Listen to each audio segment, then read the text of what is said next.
Assalamualaikum warahmatullahi wabarakatuh. Perkenalkan, nama saya Nafidan Ridaya. Saya mahasiswa Sosiologi PPG Prajabatan Universitas Negeri Yogyakarta.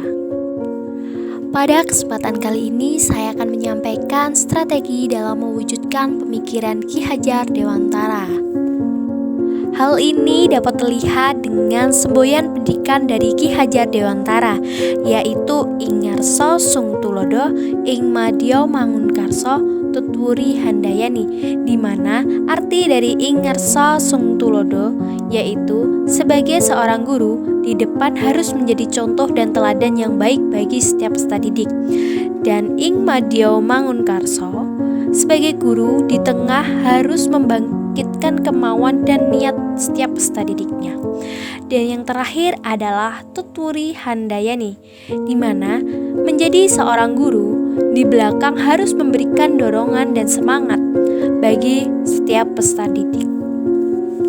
Yang selanjutnya adalah kodrat alam dan kodrat zaman, di mana menurut Ki Hajar Dewantara, kodrat alam adalah suatu hal yang berisi dengan sifat dan bentuk, sedangkan kodrat zaman yaitu yang berkaitan dengan isi dan irama.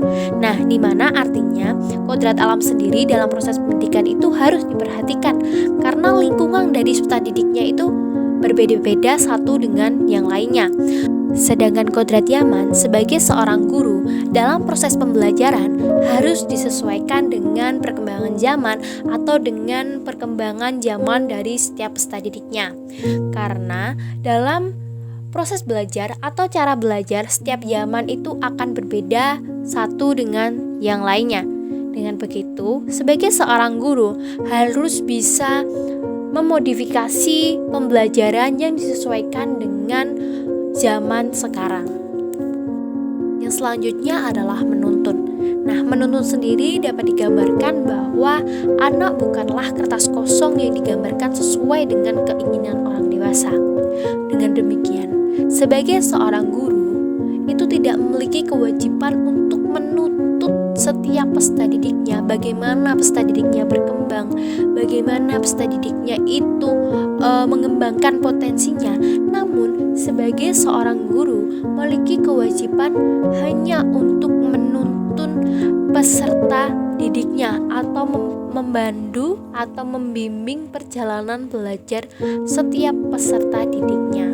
Lalu dalam kata menuntun ini itu tidak hanya transfer pengetahuan saja, namun sebagai seorang guru harus mampu membentuk karakter dan membantu setiap peserta didiknya mengembangkan potensinya agar dapat berjalan secara maksimal.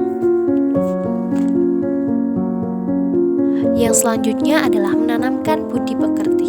Budi pekerti juga dapat diartikan dengan keselarasan atau keseimbangan sebagai perpaduan antara cipta atau kognitif, karsa efektif sehingga menciptakan karya atau psikomotor. Dengan demikian, pendidikan yang berpihak pada peserta didik adalah sebagai seorang guru harus memandang peserta didik dengan rasa hormat, bebas dari ikatan, sepenuh hati mendekati peserta didik, tidak untuk meminta suatu hal, namun berhamba pada peserta didik. Dengan demikian, melalui topik 2 mengenai demonstrasi kontekstual ini dalam pemikiran Ki Hajar Dewantara, kita dapat mengingat atau reminder terhadap diri kita sendiri bahwa kita sebagai seorang guru itu harus memberikan kebebasan setiap peserta didiknya untuk berkembang sesuai dengan potensi mereka, karena kita tidak memiliki hak untuk mengatur tumbuh kembang setiap peserta didik. Kita hanya menuntun setiap peserta didik yang kita ajarkan. Sehingga sebagai seorang guru jangan memaksakan suatu hal yang di luar kemampuan dari peserta didiknya.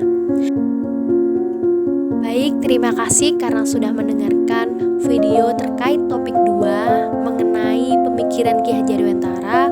Kurang lebihnya mohon maaf. Wassalamualaikum warahmatullahi wabarakatuh.